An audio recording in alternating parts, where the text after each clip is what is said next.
Apakah benar Indonesia akan mengalami krisis perumahan? Masyarakat Indonesia terancam makin sulit mendapatkan rumah seiring dengan tren kenaikan suku bunga.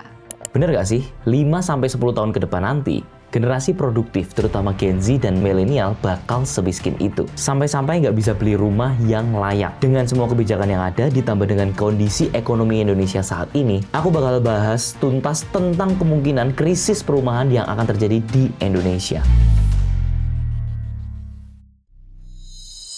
Chapter 1, The Housing Crisis. Sebelum ngomongin jauh-jauh, kita coba ngertiin dulu apa yang dimaksud dengan krisis perumahan. Krisis perumahan itu adalah kondisi di mana kebutuhan masyarakat untuk hunian layak terancam nggak bisa terpenuhi. Jadi bakal banyak orang-orang yang jadi homeless dan nggak bisa punya hidup yang layak. Dan ini sudah terjadi di New York, di mana jumlah unit yang tersedia buat ditinggalin atau disewa cuma 1,4% dari total populasi kota tersebut. Dan harga itu nggak make sense banget. Alhasil, banyak orang yang nggak punya rumah dan jadi gelandangan di sana. Biasanya, krisis perumahan ini bisa dilihat dari beberapa indikator. Contohnya, yang pertama, harga properti dan biaya sewanya. Laju kenaikannya lebih cepat dibandingkan pendapatan rata-rata masyarakatnya. Indikator yang kedua, suplai rumah yang layak huni itu nggak memenuhi jumlah demand di pasaran. Dua indikator ini saling berhubungan. Kalau kita pakai teori dasar ekonomi, supply dan demand, semakin langka atau scarcity-nya suatu barang di pasaran, harganya pasti akan jadi jauh lebih mahal. Jadi kalau rumah layak huni, suplainya jauh lebih dikit dibandingkan dengan demand, bisa-bisa harganya itu bakal naik terus dan kenaikan harga ini nggak kekejar sama kenaikan jumlah pendapatan masyarakatnya. Ini yang terjadi dengan kondisi sosial ekonomi di Indonesia saat ini, di mana generasi muda, terutama Gen Z, akan terancam jadi korbannya. Disclaimer ya, ini aku akan bahas secara makro dan mungkin bisa aja berbeda setiap daerahnya. Tapi menurut Bu Sri Mulyani, secara singkat, masalahnya adalah di gap antara demand dan purchasing powernya. Butuh tapi nggak ada duitnya. Bayangin aja, per tahun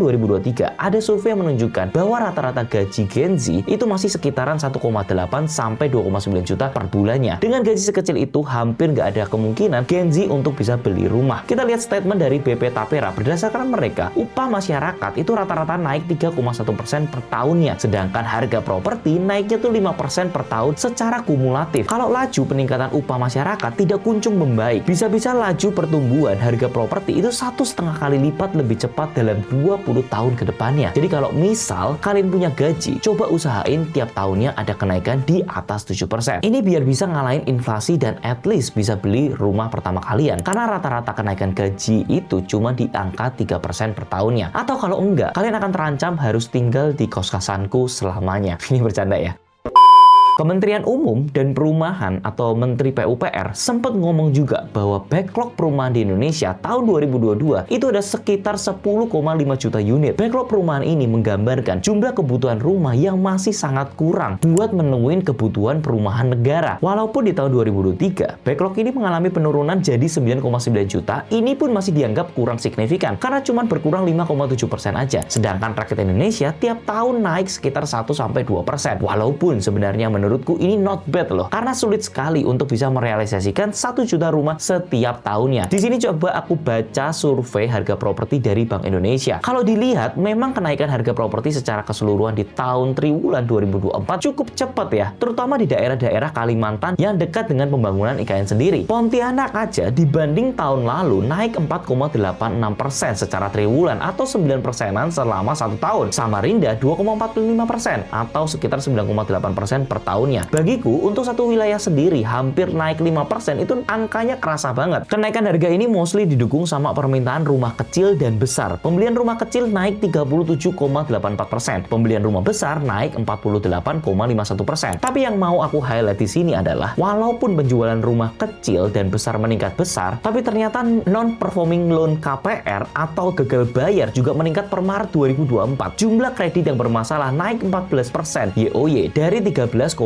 triliun ke 14,87 triliun. Dari jumlah ini terhitung 2,33% dari seluruh pembiayaan yang dikeluarkan Bank Umum. Artinya masih lumayan banyak orang-orang yang beli rumah kecil tapi nggak mampu untuk melunasin rumah tersebut. Jadi di sini sudah clear ya bahwa dengan banyaknya pembangunan dan permintaan akan perumahan, industri properti akan bertumbuh lumayan cepat. Ditambah lagi mulai banyak FDI atau Foreign Direct Investment dari luar negeri untuk melihat market properti Indonesia tuh menarik secara propertinya. Tapi ini nggak sejalan dengan pertumbuhan purchasing power setiap individu masyarakatnya, terutama di generasi mudanya. Sehingga pemerintah harus figure out gimana supaya krisis perumahan tidak terjadi 5-10 tahun ke depan. Either dengan cara meningkatkan pendapatan masyarakat atau memberikan kebijakan.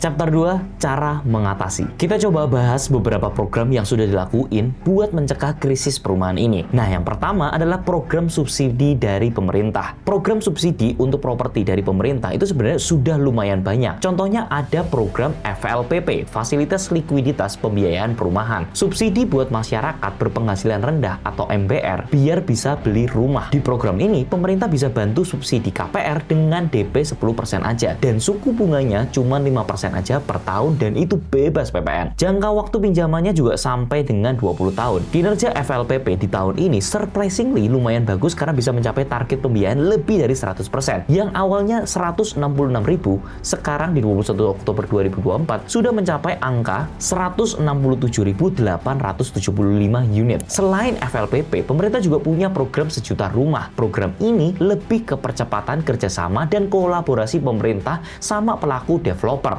supaya bisa menyediakan layanan yang layak buat masyarakat. Nah, program target ini sesuai dengan namanya 1 juta rumah setiap tahunnya. Walaupun kalau kita lihat secara statistik itu sudah dibangun 9,8 juta rumah semenjak 2015. Tapi yang masih menjadi masalah adalah program 1 juta rumah ini nggak sepenuhnya buat backlog atau MBR. Rumah dinas, rumah umum, dan pembiayaan rumah swadaya juga masuk di dalam program ini yang bikin jadi programnya itu nggak efektif. Kenapa kok nggak efektif? Kita ambil contoh ya, rumah swadaya, di mana rumah itu cuma direnovasi, yang otomatis sebenarnya nggak nyelesain backlog sepenuhnya. Ada juga subsidi bantuan uang muka. Program ini pembiayaan perumahan buat MBR, di mana kalian itu dikasih cash senilai 4 juta buat DP KPR-nya. Dan khusus untuk Provinsi Papua dan Papua Barat itu dikasihnya 10 juta. Kedua, program Tapera, yang jadi kontroversi banyak orang. Tapera itu sudah dilaksanakan dari tahun 1993. Dulu namanya bukan Tapera, tapi Badan Pertimbangan Tabungan Perumahan Pegawai Negeri Sipil, Bapertarum PNS. Nah, awalnya ini program cuma untuk ngebantu PNS dengan cara pemotongan dari gaji masing-masing PNS dan mengelola tabungan perumahan PNS tersebut. Secara track record sebenarnya banyak orang yang ngeluh dengan program ini. Ada yang udah nabung selama 30 tahun tapi cairnya cuma 8 juta. Ada juga yang udah mulai nabung dari tahun 1907 sampai 2023 cuma dapat total tabungan 7 juta. Ada juga nih yang babaknya ikut Bapertarum dari umur 9 sampai 30 masih nggak bisa dicairkan. Fast forward 2016 akhirnya Tapera dibuat dengan tujuan mengelola dana perumahan jangka panjang yang terjangkau, khususnya untuk masyarakat berpenghasilan rendah. Nah, baru-baru ini Tapera yang awalnya difokuskan kepada PNS, mantan peserta Bapertarum PNS, sekarang pesertanya diperluas menjadi pegawai BUMN, freelancer wajib ikut program ini dengan pemotongan gaji senilai 3%. Tapi baru-baru ini aturannya sudah dirubah. Cuma gaji yang di atas UMR aja yang dipotong 3%. Jadi skemanya itu nanti 0,5% dibayar oleh pemberi kerja, 2,5%-nya sisanya ditanggung sendiri. Tapi yang bikin aku khawatir, kinerja investasi yang dilakukan BP Tapera masih di bawah rata-rata Sun, yaitu di bawah 6,5%. Jadi emang nggak mungkin ya kayaknya buat beli rumah. Nah, kemudian ada kebijakan yang baru, yaitu adalah penghapusan pajaknya. Kata Bapak Hasim Jojokusumo sebagai Ketua Satgas Perumahan, pajak pembelian rumah dari total 16% bakal dihapus 1-2 tahun pertama masa jabatan Pak Prabowo. Ini sudah pernah aku bahas juga sebenarnya di Instagram, yang dimana pajak 16% kalau dirinciin itu nilainya 11% dari PPN, 5% dari BPHTB. Katanya untuk meningkatkan gairah sektor properti, supaya jadi salah satu stimulus ekonomi untuk mengatasi garis kemiskinan dan krisis perumahan. Bayangin aja kalau kalian itu beli rumah dengan harga 3 miliar, PPN-nya itu sudah 330 juta.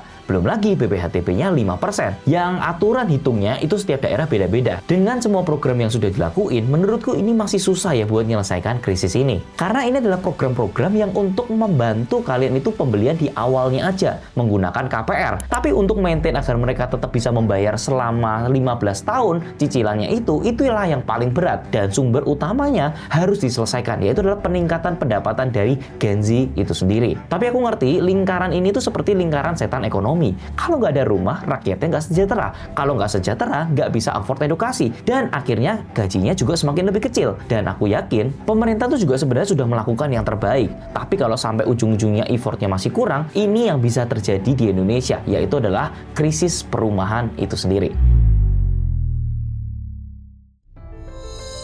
Chapter 3, what if it happen? Bagaimana dari seluruh usaha yang sudah dilakukan pemerintah, Indonesia masih nggak nutup backlog perumahan. Seperti yang kita tahu, Indonesia punya target zero backlog di tahun 2045. Dan di tahun 2023, backlog Indonesia masih 9,9 juta. Kalau anggapan 2045 nanti populasinya naik 278 juta ke 324 juta orang, pemerintah mungkin harus membangun 964.773 rumah per tahunnya. Dan kalau target ini tidak tercapai, dampaknya bakal sangat signifikan. Nanti netizen ada yang bilang, oh ya palingan banyak orang yang nggak punya rumah kan kok. Nggak segampang itu. Dengan masyarakat tidak terpenuhi secara sandang, papan, dan pangan, akan berdampak ke ekonomi Indonesia. Aku coba bahas dari dua perspektif, dampak sosial ekonomi dan peran industri properti. Yang pertama, coba bahas dari dampak sosial. Bayangin kalau kita nggak punya tempat tinggal di Indonesia, terutama kota-kota berkembang akan terlihat jadi kumuh sekali. Selain kumuh, bakal banyak banget orang-orang yang nggak bisa hidup layak karena kita balik lagi ke piramida kebutuhan dasar Maslow. Cara bacanya itu kayak gini, kebutuhan manusia harus dipenuhi dari bawah ke atasnya. Yang paling bawah itu psikologikal, air, makanan, tempat tinggal, tidur, baju,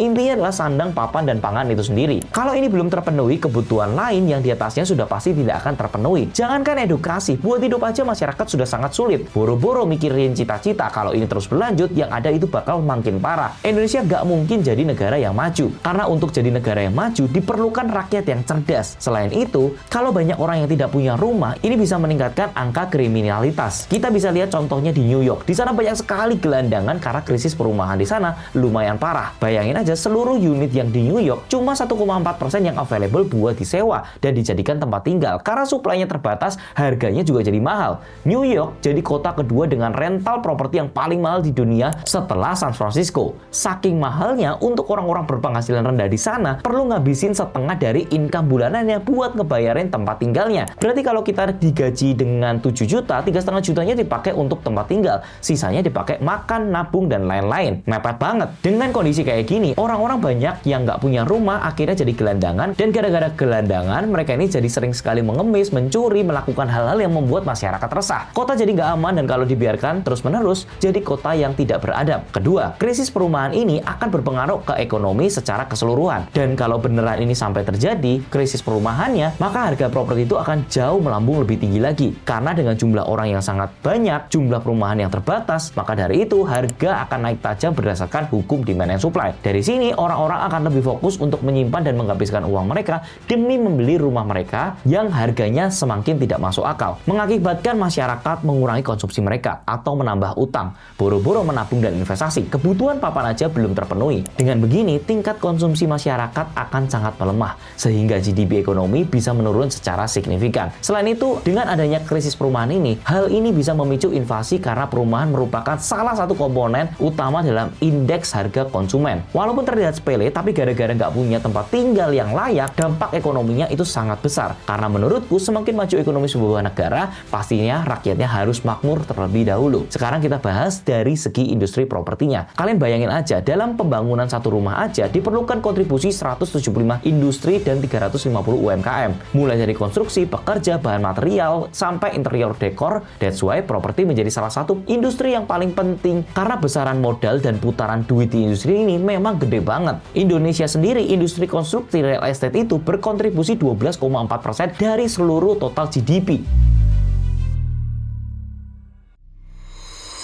Dan yang terakhir, chapter 4. Gimana untuk tidak jadi korban dari seluruh pembahasan di atas? Kalian mungkin mikir dan panik, apa yang harus aku lakukan untuk beli rumah sekarang? Atau apa justru aku jangan beli rumah? First of all, krisis perumahan ini akan sangat berdampak buat MBR. Dalam hal ini, orang-orang yang masih hidup di bawah garis kemiskinan, menurutku angkanya Indonesia masih sangat tinggi. Per Maret 2024 aja, masih ada 25,2 juta penduduk, tapi buat kalian yang punya penghasilan di atas UMR, harusnya masih bisa kekejar untuk beli rumah ini. Hal pertama yang harus kalian pikirkan adalah belajar untuk meningkatkan income kalian. Sebagai rakyat, kita cuma bisa percaya dan ikutin program pemerintah. Pinter-pinter take advantage dari program tersebut. Mulai dari ambil momentum penghapusan pajak ini, kalian bisa jadi pelaku properti untuk membantu ngurangin backlognya. Jadi jangan diam aja, jangan berharap pemerintah bakal nyelesain semua karena nggak akan works kalau kita cuma bergantung dari pemerintah. Harus ada terobosan-terobosan baru dari masyarakatnya. Selain itu, penting buat kalian untuk melek secara finansial, terutama sebagai personal finance. Jangan sampai kalian kemakan sama tren hedonisme dan konsumen consumerisme. Don't live above your means, always live below your means. Jadi kalian nggak kebebanin sama lifestyle inflation. Karena inflasi ekonomi aja udah cukup berat.